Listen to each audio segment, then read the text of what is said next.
Hello, everyone, and welcome to this week's live stream. And so I am, today we're going to be talking about a topic that I spend a lot of time thinking about. I think it's really interesting to make the leap from understanding who you are and what you love to do to how can I do that in a job and what does that look like? And so this is really for people that are really struggling with figuring out what you want to do.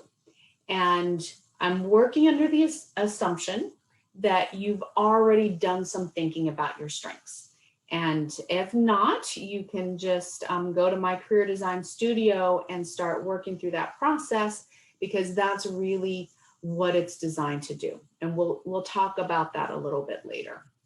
But sometimes knowing that you're good at listening, for example, or people say that that you're like really good with your hands, or that you have mathematical aptitude, and that all of that is well and good. But when you think about, okay, so what does a listener do? What does a writer do? Is my only option to be like a writer or a journalist? Or if I'm good with math, do I need to be a mathematician?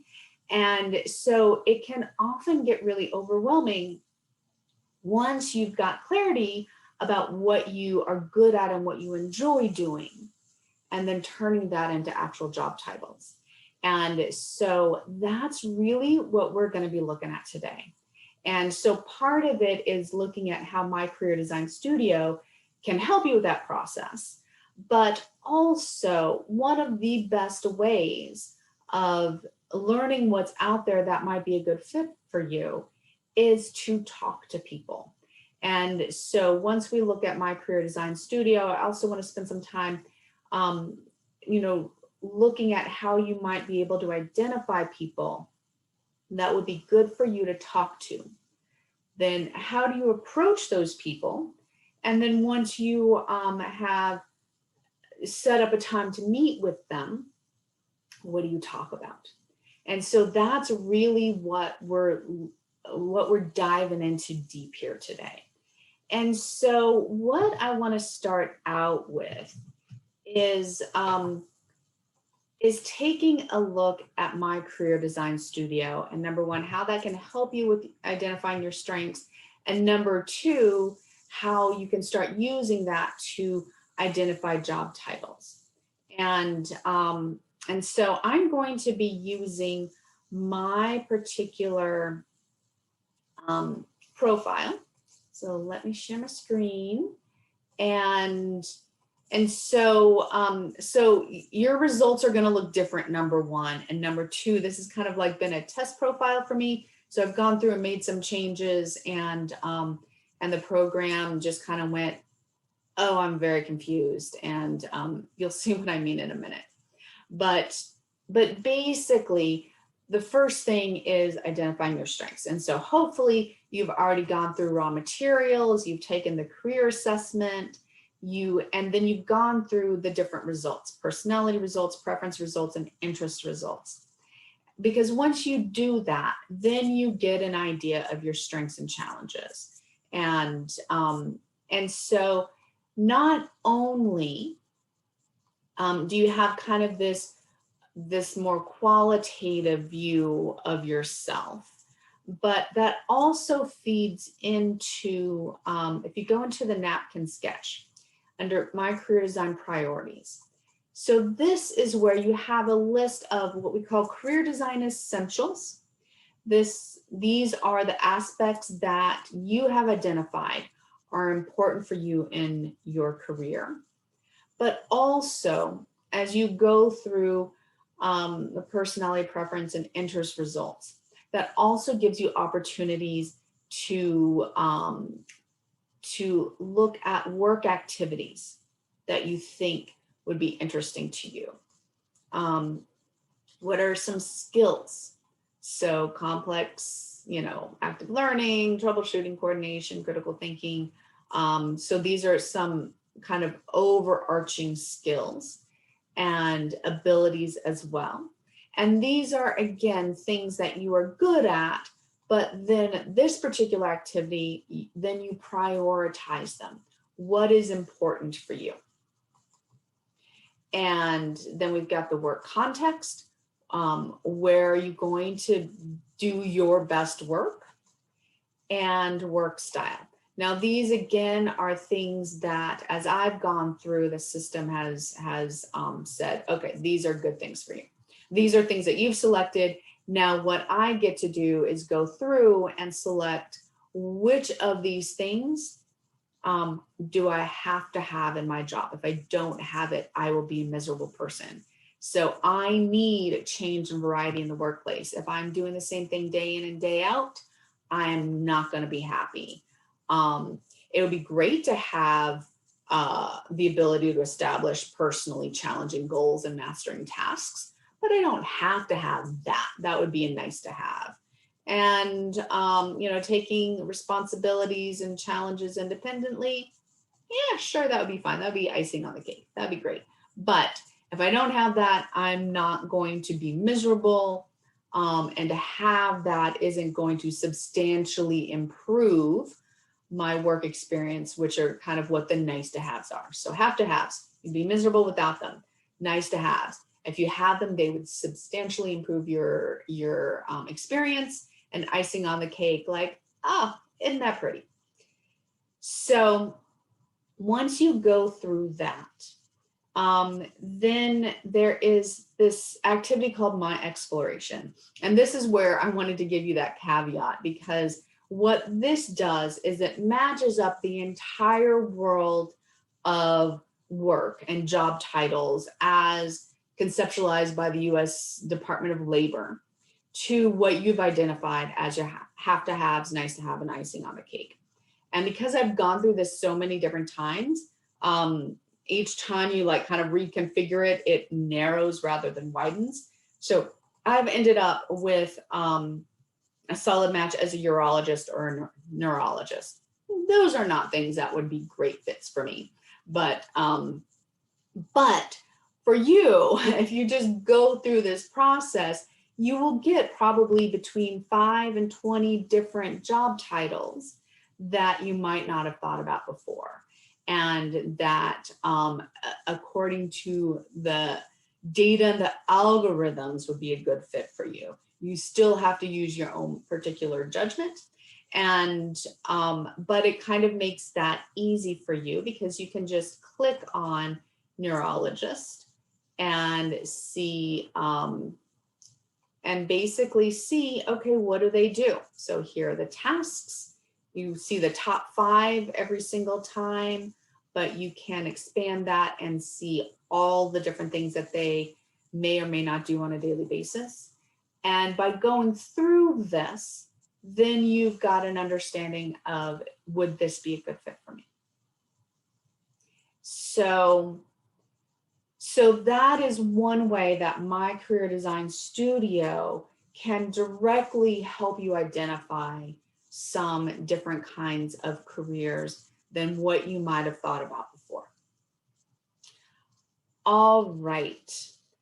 So what I want to talk about now is how to do a little bit of a deeper dive and to use not only My Career Design Studio, but you'll notice that then we went to O-Net Online. And O-Net Online is a treasure trove. It is a database of, again, thousands of different job titles, and really, really, really broken down to, as you can see, tasks, technology skills, tools used, knowledge, skills, abilities, work activities, detailed work activities, work context, job zone, that's very technical, education, what do you need in order to succeed at that, credentials, interests, work styles, work values, wages and employment, job openings, and additional information, as if that wasn't enough. So, so this is all free, and My Career Design Studio links directly to it. And so this is one of the things that might be really useful and figuring out, okay, so what are some other job titles that might be that I might do well with. And so basically, all of these things where you see this little plus mark, this gives you some additional job titles. So let's say that psychology is something that you are interested in. And so what this will show you are the top job titles where you need to know psychology in order to do the job. And so you've got 5 here, but you can also see more related occupations. And then basically you have all of the job titles in the world on how important is this knowledge in order to do this job. And so if you are really, really interested in psychology, you might not have thought about, I could be a music therapist, or that would be really useful as a midwife, or a clinical nurse, or a teacher. And so this is one way to really kind of broaden your perspective of what you might enjoy. And then if you see something like, okay, genetic counselor, I don't know what that is. Let's take a look at that. And then you see, okay, this is what they do. They interpret lab results, discuss testing options, provide counseling. And again, then you go through the technology skills, tools, knowledge, skills, abilities, work activities, detailed work activities, work context. And if those sound interesting to you, then that is a job that you want to think about. And then what you can do is just copy this job title and go back to my potential jobs and add it here and submit. So this is a way where you can keep track of all the different kinds of jobs that might be a good fit for you. And so one other thing that that I want to show you is, let me see, if we go to career design, my gap analyses. So this activity is a way, like once you realize that you're interested in something, then you can keep track of what you have, what you don't have as far as what's required. But what this also lets you do, so the teacher, dancer, professor, coach, and actor, those were all things that job titles that I knew off the top of my head. And you can, they're a lot less specific than you saw in ONET. But at the same time, this does, if you click on the title, it does take you to ONET Online. And then you can, again, take a look and see. And sometimes, okay, so actor, there's a direct result. So professor, there probably isn't, because that's really, really broad. But then it gives you like the top 20 occupations for professor. And so most of those, are post-secondary. That's what a professor generally is a college professor. So then you can say, well, I want to be an anthropology and archaeology teacher at the college level. And then you can click on that. So basically, even things that might not be super duper specific, if you just put that down, my Career Design Studio will then link that to ONET Online. And so you can do some more exploration there. So at the same time, this is oodles and oodles of data, and it can get really overwhelming, and you can get just kind of caught up in the weeds. And so for some people, this is a really effective process. For other people, it's not. And the other thing that databases don't allow you to do is ask them questions. And so to get more information or to ask for advice. And so for that, you really do need to talk to people. And so I want to just start with when we're talking about talking with people, what kind of people should you approach? And so if you really don't know what you want to do, if you don't even have a list like this, or your list is 20 occupations long, or you have been a nurse your entire life and you don't know what there is outside of the world of nursing, and it is just a blank slate for you, then what you want to do is think through first, who might you know in your community, your friend network, your professional network, people who have a pretty broad, a breadth of experience in the working world. And so that might be that they've done a lot of different kinds of jobs. It might be that they are managers or in kind of executive level positions where they have to know a lot about the different kinds of jobs in their organization, in their company. Or it might be someone like me, a career consultant. And this is why I do what I do. I love to help people think through their strengths and turn those into careers. And not every career consultant or coach is great at that. Some people are really good at helping you find a job once you know what you want. But there are lots of people that are really good at just taking a list and saying, asking you some questions and saying, have you thought about this, that, and the other thing? So you might want to first start with, again, who's in your community that has that overview. And I think are creative thinkers. That's another way that they tend to think outside of the box a little bit. Those are going to be the people that can give you the best perspective when you're trying to broaden or narrow down where your fit is.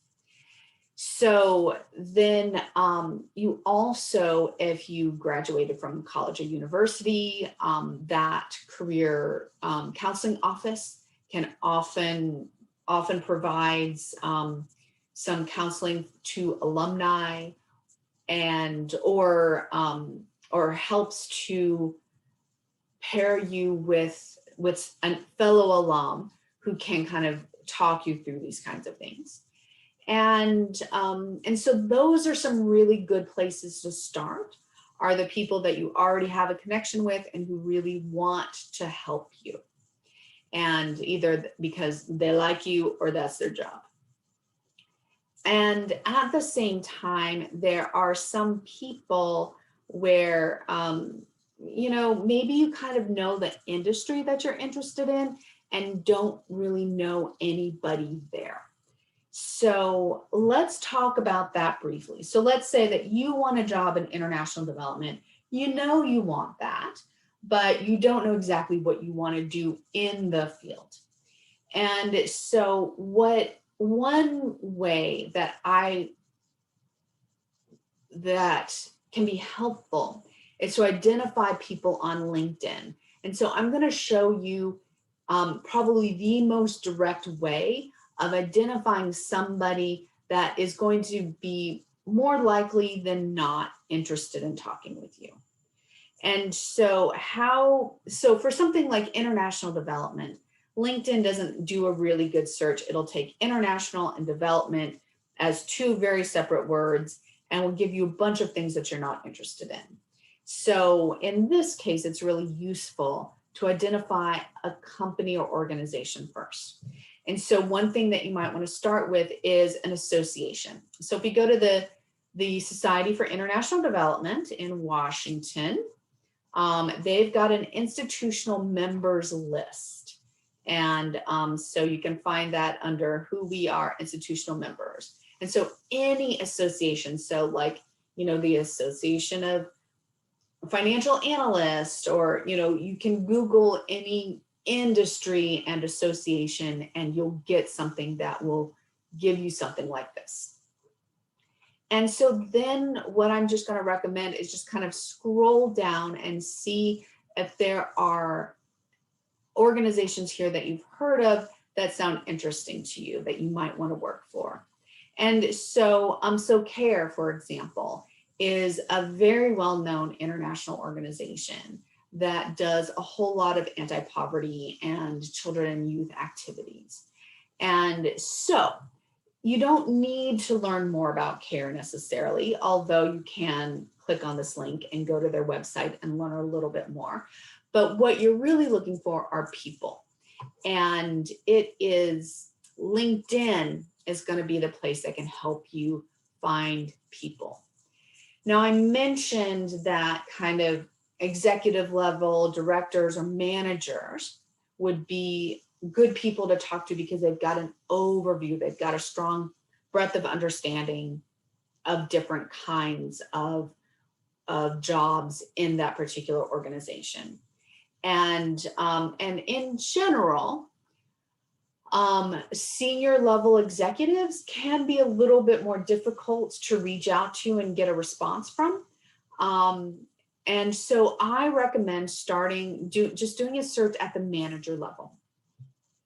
And so once you've done that, and if you've searched manager, not in jobs, but in people, then what that gives you is very, very slow. Come on, let's work with me here. Let's just refresh this. It gives you filters. That's what we're going to be using next. And the filters are coming up very, very slowly. I don't know why. It's probably got something to do with me. But this is not going to work if we can't see the filters. There we go. So if you click on all filters, and then you wait, it's still thinking. I don't know what it's thinking about. But you go through filters. You can select a location if you want, but a lot of times just talking to someone over Zoom or over the phone is going to be just fine. So what you want to do under current company is add a company. And we can put in CARE, and it will give us CARE. And the other thing that's really useful is to then find some point of connection. And so let's say that you went to American University. If you look for the people who went to American, then that's going to be a good contact for you. Say you were also in the Peace Corps. Under past company, you can put in Peace Corps, and that generally picks up all the RPCVs, all the Return Peace Corps volunteers. And so then you've got 2 points of connection. So you click on Show Results.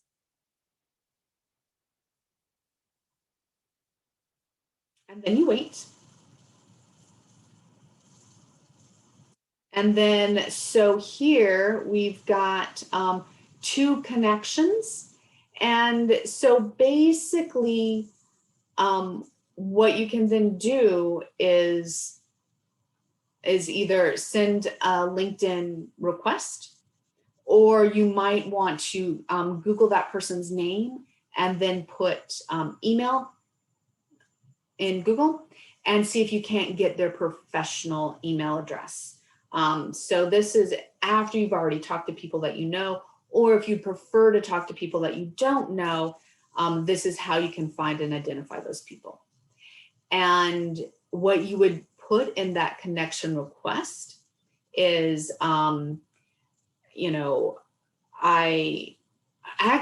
we've got a little bit of a scenario here. Oops, that's the wrong one. Under my career creation tools, we've got my approach to potential partners. That's what this is. And if you click on the career coach, then you've got some instructions and that give you some guidance. And so basically, even though it says email, you can put this in your connection request as well. And so basically you just introduce yourself, say a little bit about yourself, and say if you have 20 minutes in the next couple of weeks, I would like to learn more about your experience with CARE. So what I would say here is,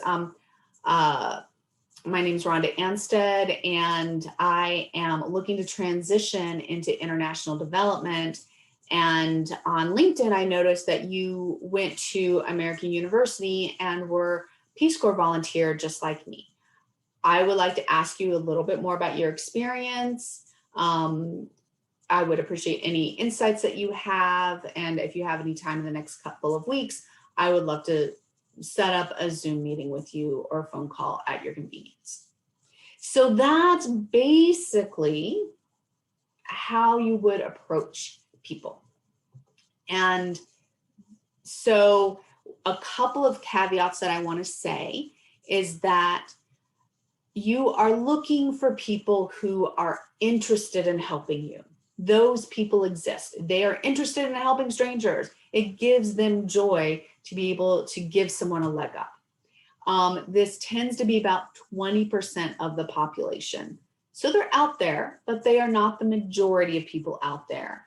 So in order to find those people, you need to reach out to at least 10 people in order to get 1 or 2 responses. And so I think that's useful because a lot of people, when they're reaching out to strangers, they'll reach out to 1, they won't get any kind of connection, and that's it. They're like, oh, this doesn't work. Or they reach out to 5 and don't hear back from anybody and say, oh, this doesn't work. Sometimes you need to reach out to 20 people in order to find that right person.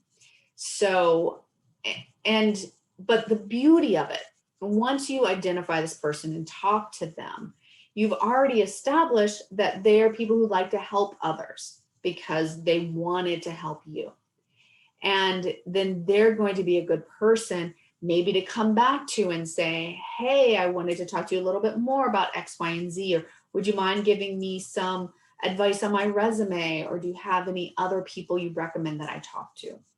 So there are just a lot of really great ways that, and when you make a connection with someone who's excited to help others, then they might be a real pivotal point for you to make that transition into the career that you want. Or at the very least, they can introduce you to people who are that person. Okie dokie. So now that you have reached out and someone said, yep, I would love to talk to you, what do you talk about? And so there's a couple of things that you can do is basically let them know what you're interested in and why you're interested in that. And do they have any advice for you? But my career design studio, if you go into the fit with career design elements. So what this does, this activity gives you the opportunity to compare and contrast different jobs to what you have said are your have to haves, your nice to haves, and your icing on a cake. And so you can just go through each one of these and mark them, yes, no, maybe, and then it gives you a result for that. However, what we're going to use it this time is for this list, because this is a really, really in-depth and awesome list that you're not going to remember on your own. So if you highlight and then copy, and then what I want to do is then you go to your word processor of choice and just paste. What you can do, you might want to format this a little bit just to remind yourself of, okay, this is what I said was icing on the cake. Here are my nice to haves, bold that, and have to haves. So then you can walk into or share this document with whoever you're talking to and say, these are the things that are really important for me. When, as I'm transitioning in international development, I want to be able to train, teach, and mentor others. I want to be in a collaborative and supportive environment. I need to, be able to learn and grow there. So I need an organization or a job that allows me for professional development opportunities. I like to think creatively, and so then me, as someone who's been in the field for a long time, then I can take a look at this list and say, so what this sounds like to me is that you might be a good fit for a program manager, because sometimes that allows you to come up with clever or unusual ideas. There's a huge need for active listening. It's a little bit more managerial, so you'll be able to train, teach, and mentor others. Lots of opportunities to grow. And I'm not seeing, however, that you like to manage data. This seems to be a very people and brain kind of job that you're looking for.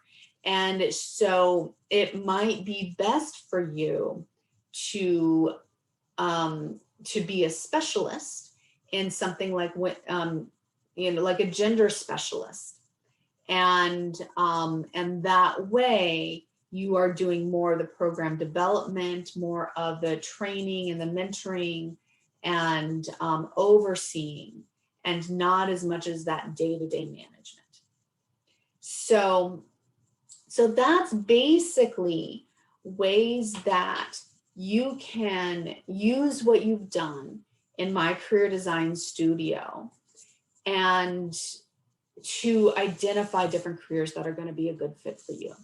And so, like I said, there's a lot of really good stuff on my career design studio already, but the main thing that, especially if you're going for a career transition, if you're moving into a completely new field, you're gonna have to talk to people.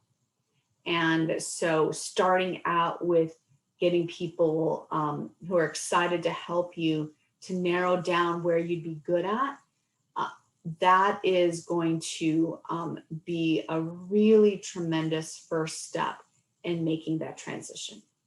So I hope that this was helpful, and I look forward to hearing any of your questions or comments below. And if, while you listen to this, if you've come up with a new job title for yourself or found out something new that you didn't know about, yeah, please share that. I'd love to hear. I like to hear people's aha moments and where that can take you next. So I wish you all the best in turning your strengths into careers. And I wish you a very happy and fruitful career design. See you next week.